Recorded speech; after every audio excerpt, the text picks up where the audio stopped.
네, 빠르게 달리고 있습니다. 무신난 이유 한번 보겠습니다. 무신 정권과 농민 천민의 분기, 그리고 대몽항쟁과 반원 자주화 정책, 고려기 문화의 변화, 그리고 신진사대부의 성장과 고려의 멸망 순으로 한번 보겠습니다. 자, 일단 무신정변 배경부터 한번 볼게요. 의종의 실정이라고 합니다. 의종 때였죠. 그래서 왕권 강화도 실패했고 사치와 향락에 좀 빠져서 맨날 막 문신들하고 놀면서 막 시지우러 다니고 막 파티 열고 막 이랬어요. 그때 이제 무신들에 대한 차별 대우도 엄청나게 심각했고, 그래서 문신 중심의 다 사회였습니다. 음, 무신은 이품 이상으로 진급도 할 수 없었고요. 문신 출신이 군대 지휘권을 다 장악하고, 그리고 같은 등급인데도 토지를 더 적게 받는데 아주 차별 대우가 심각했다고 합니다. 자, 그 상황에서 하급 군인들 같은 경우가 특히나 심각했는데, 군인전을 지급받지 못하고 각종 공사에 그냥 막 자벽, 막 인부처럼 동원되는데 아주 이제 불만이 어마어마했죠. 먹는 거 안 주는 게 엄청난 거죠. 그래서 제대로 이제 보수를 받지 못하니까 결국은 불만이 쌓여가고 있는 그런 상태였습니다. 자, 그 상황에서 이제 보연원 사건이란 것이 일어나게 됩니다. 그래서 정중부 이방이 문신들을 제거하게 되고, 그리고 의종은 이제 기향을 하게 되죠. 기향을 보내게 되는 거죠. 제주도로. 당시 이제 문신들이 반발하면서 김보당이 이제 의정 복위 운동을 하기도 하고 또 조이총이 난을 일으키기도 했지만 결국 실패하면서 무신들은 자신들의 정권을 갖게 됩니다. 자, 결과적으로 무신들이 관직을 독점하고 그래서 중방, 무신들의 회의기구죠. 이 중방을 중심으로 정치를 시작하게 됐고요. 결과적으로 봤을 때는 문벌 귀족들 사회 때보다 백성들의 입장에서는 더 힘들어지는 상황이 나타나요. 그러니까 무신들이 이제 권력을 갖게 되면서 권력의 맛을 알아버립니다. 백성의 토지를 빼앗고 막 노비도 늘려나가고 자신들의 세력을 더더더 키우려고 욕심이 엄청나게 사로잡히게 되면서 그리고 사회개혁엔 굉장히 무관심했어요. 그래서 농민은 더 궁핍해지는 이런 상황이 나타났고 특히나 자기들끼리 막 사병을 이용한 권력 다툼이 심각하게 나타나면서 정치적으로 매우 혼란스러운 상황이 나타납니다. 무신 집권자의 변천 한번 보겠습니다. 초기에는 무신들 간의 권력 다툼으로 아주 국정이 혼란해서 자주자주 막 바뀌죠. 그래서 처음에 이방, 그리고 정중부 경대승, 그리고 이민, 최충원 이렇게 이제 지나가게 되고요. 나중에 이 최충원부터는 또 이제 최씨 정권이 나타나게 되죠. 무신 집권자랑 그리고 이때 권력 기구가 어떤 것인지 같이 한번 봐둬야 돼요. 그리고 네, 그래서 이때 초기 이방 정중부 경대승 뭐 이민 이때까지는 다 중방을 통해서 이루어지는데 최씨 정권 때 오면 최충원 때는 교정도감을 통해서 이루어지고요. 그리고 최후 때부터는 교정도감과 정방이라고 하는 게 이루어집니다. 최씨 정권은 여기까지 가고 김준, 임년, 인유무 이렇게까지 이어지게 됩니다. 네. 자, 그래서 최씨 무신 정권 4대 60여 년간 지속이 됐고요. 이때 이제 몽골하고도 관계도 있고 해서 좀 중요하게 다뤄지는 부분이기도 합니다. 최충원이 이제 이민을 제거하고 집권을 하게 됐고요. 봉사 10조라고 하는 사회개혁안을 막 제출하기도 하면서 나름은 뭐 사회를 개혁할 것처럼 얘기하기도 합니다. 하지만 전혀 실천은 하지 않았습니다. 권력 기반은 교정도감이라고 하면서 최고 권력기구 만들기도 했고요. 그리고 도방을 확대하면서 자신들의 사병 기구를 늘려간 그리고 최후 때 되게 되면 아예 이제 정방이라고 하는 걸 설치하면서 인사권을 완전히 다 장악을 하게 돼요. 그리고 문신을 이제 최후도 이제 좀 서예 이런 것도 되게 능했고 하거든요. 그러면서 문신들을 어느 정도 등용하기 시작해요. 그래서 서방이라고 하는 걸 설치하면서 문신을 등용했고 군사적 기반으로 삼별초를 설치합니다. 일종의 이제 특수부대고요. 이건 좌우별초에 그리고 신의군 이렇게 같이 편성이 됐는데 이거는 사실은 원래 사병은 아니지만 완전히 최씨 정권의 사병 역할을 하게 되죠. 최씨 정권의 특징 봅시다. 불법적 토지 획득 하게 되면서 농장이란 걸 운영을 해요. 이 농장의 규모가 어마어마했다고 하거든요. 그건 나중에 우리 권문세족하면서 한번 보겠습니다. 그리고 이 시기에 농민과 천민의 봉기가 아주 많이 일어났고요. 그래서 무력 진압하는 모습이 나타납니다. 그리고 사원 세력의 반발을 탄압해서 정치적으로는 좀 안정을 잃었던 시기이기도 해요. 하지만 개혁에 대한 생각 전혀 없었고요. 국가의 통치 질서는 이들에 의해서 아주 좌우되는 아주 어지러워지는 상황입니다. 최씨 정권의 권력 기반 다시 한번 정리해 볼게요. 정치적으로는 중방, 최씨 정권 이전에 최고 권력 기구는 중방이었지만 최씨 정권의 최고 권력 기구 최충원 때 되면서 교장 도감이 나타났고 최후 때 이제 인사행정 기구 인사권을 장악하는 정방 그리고 문신을 등용하기 위한 서방 이렇게 나누십니다. 그리고 군사적으로는 도방 무신 정권기의 사병기관입니다. 경대승이 설치한 경호원이에요. 경호단체인데 경호기구인데 이게 최씨 정권 들어와서 더 확대를 해요. 그래서 경호원을 더 늘렸다 보면 되고요. 최후 때 이제 삼별초를 설치하게 되면서 국가의 부대이지만 자신들을 사병화시키는 이런 모습이 나타납니다. 자 그러다가 쭉 이어지다가 몽골과의 전쟁 중에 최의가 이제 김준에 의해서 살해당하면서 김준의 정권이 나타나기도 하죠. 그래서 이 시기 이제 농민과 청민 봉기를 한번 봐야 될 것 같은데요. 일단 사회가 너무나도 동요돼 있는 상황에서 중앙정부가 통제력을 완전히 잃은 상태이죠.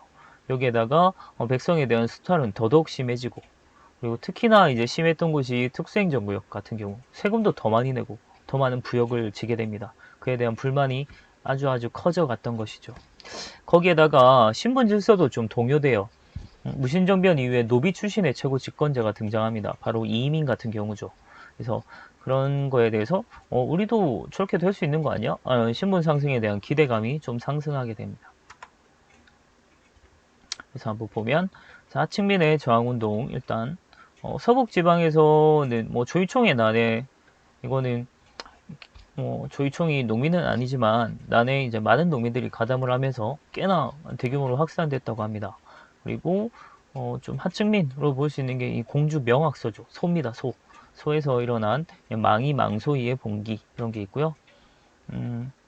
그래서 세금 워낙 많이 내다 보니까 봉기한 것인데 정부군은 막 물리치기도 하고 꽤나 잘 나가요.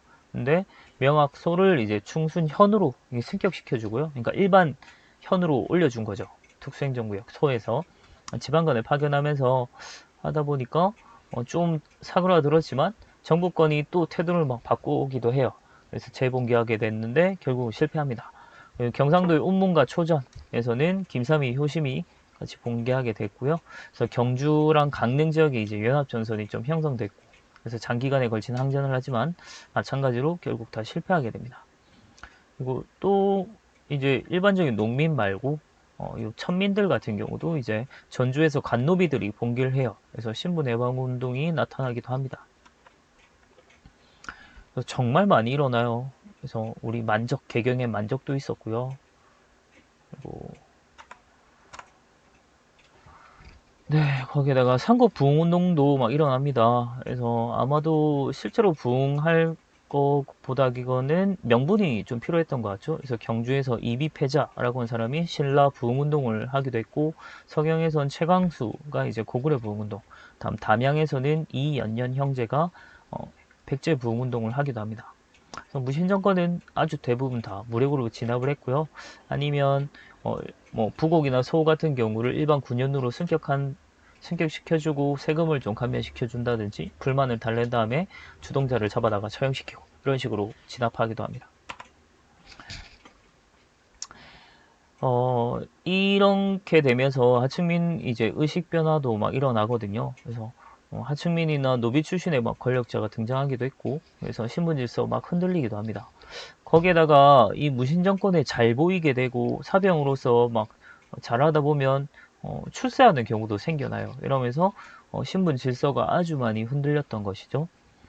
그래서 아까 봤던 전주 관노의 봉기도 있었고요. 그리고 개경의 산업이었던 만적의 봉기도 있습니다.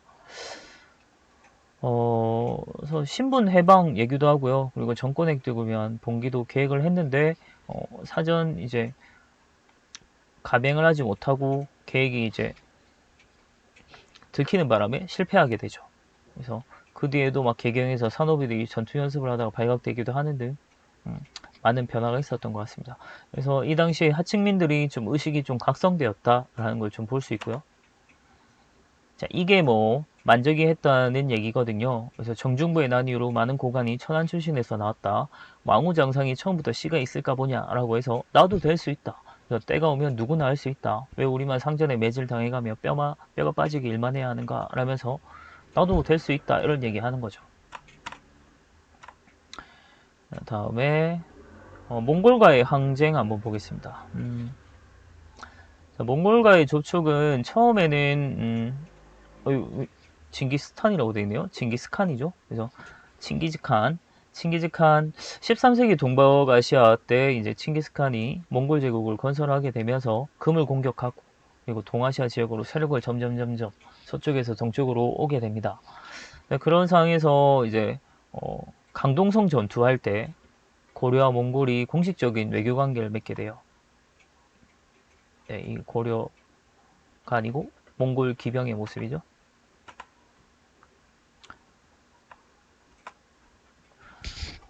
자, 그런데 이 강동성 전투에서 같이 이제 연합군을 했던 게 배경이 돼서 몽골이 우리가 뭐 물리쳐주지 않았느냐라고 하면서 무리한 공물을 요구하게 됩니다. 자, 그랬는데 몽골 사신으로 왔던 저고요가 돌아가는 길에 피살당해요. 이게 참 문제가 돼가지고 몽골이 이제 침입이 일어났고요. 그래서 개경이 함락 위기를 겪을 정도로 힘들어서 일단은 강화를 맺습니다. 그래서 이때 다루가치라고 하는 감찰관이라고 해야 될까요? 그래서 그 몽골에서 이제 사람을 보내게 되고 좀 관리를 하게 돼요. 그리고 이것 때문에 이제 강화도로 천도하게 되면서 당시 이제 최씨 정권은 끝까지 저항하겠다라고 한 의지를 보입니다. 근데 몽골하고 계속 싸우면서 있었지만 무신 정권이 결국 버티다가 몰락을 하게 되면서 몽골과의 강화를 맺고 개경으로 환도를 하게 되죠. 자, 친임의 결과는 아주 막대했습니다. 반도 다 버리고 강화도로 도망가 버려서 국토는 다 몽골 애들한테 짓밟히게 됐고요. 문화재도 다 엄청나게 손실됐고 그리고 많은 백성들이 죽게 된 거죠.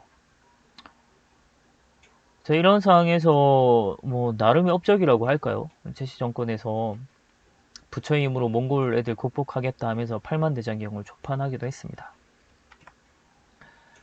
자, 강화의 과정을 한번 보면 최씨 정권이 붕괴됩니다. 최이가 피살되면서 김준에 의해서 무너졌고 그래서 왕과 문신들이 몽골과 강화를 맺으면서 화해를 맺게 됩니다. 하지만 무신들은 끝까지 개경환도를 거부했고요. 결국에는 개경환도를 하게 됩니다. 무신 정권이 무너진 이후에 당시 이제 몽골하고 붙어서 끝까지 버텨낸 나라가 없습니다. 그래서 고려가 나름 엄청난 버텨낸 걸로 얻어낸 거는 고려의 주권을 좀 보장받을 수 있었다는 것과 고유한 풍속을 인정받는 조건으로 강화를 맺었다는 것이죠. 하지만 내정 간섭은 엄청나게 존재했고요. 고려가 완전히 이제 몽골에 정복 당하는 거는 좀 막을 수 있었다. 뭐 이 정도의 의미가 있을 것 같습니다. 하지만 끝까지 버텼던 애들이 바로 삼별초죠. 그래서 삼별초는 강화도에서 진도 그리고 제주도까지 옮겨 다니면서 끝까지 저항을 하다가 여몽연합군에게 진압이 됩니다. 그래서 뭐 동족상잔의 비극이다 얘기도 하죠. 그래서 나름 이제 외세에 굴복하지 않으면서 고려인의 자주정신을 보여준 것이 아닌가라고 평가하는 게 바로 삼별초입니다. 근데 뭐 이런 얘기도 해요. 삼별초가 최씨 정권의 사병 노릇을 했기 때문에 어차피 강화도에서 이제 개경으로 환도를 했을 때 돌아가게 되면 자신들이 위치가 너무 불안하지 않나 라고 해서 이렇게 죽을 바에 끝까지 저항하자라고 그런 얘기도 했다고 합니다. 그래서 이렇게 끝까지 저항했다라고 하는 썰도 있습니다. 일단 여기까지 하겠습니다.